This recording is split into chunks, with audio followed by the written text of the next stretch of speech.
మహబూబాబాద్ జిల్లా బయ్యారంలో 20 కేజీల ఎండు గంజాయిని పట్టుకున్నారు. బస్టాండ్ సెంటర్లో వాహనాలు తనిఖీ చేస్తూ ఉండగా ఇద్దరు అనుమానాస్పదంగా కనిపించారు. వీరిని అదుపులోకి తీసుకుని పరిశీలించగా సూట్ కేసులో 20 కేజీల ఎండు గంజాయి దొరికింది. దీని విలువ దాదాపు 10 లక్షలు ఉంటుందని నిందితులను ఒడిశాకు చెందిన సంతోష్ నాయక్, అర్జున్గా గుర్తించారు. ఇక కేసు నమోదు చేసి దర్యాప్తు చేస్తున్నామన్నారు బయ్యారం పోలీసులు.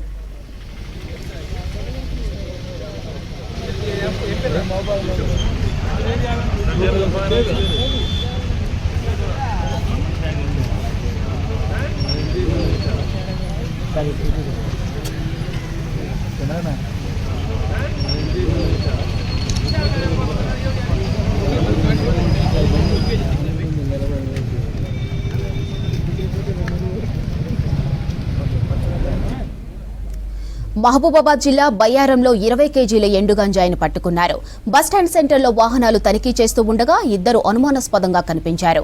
వీరిని అదుపులోకి తీసుకుని పరిశీలించగా సూట్ కేసులో 20 కేజీల ఎండు గంజాయి దొరికింది. దీని విలువ దాదాపు 10 లక్షలు. నిందితులను ఒడిశాకు చెందిన సంతోష్ నాయక్, అర్జున్గా గుర్తించారు. కేసు నమోదు చేసి దర్యాప్తు చేస్తున్నామన్నారు బయ్యారం పోలీసులు.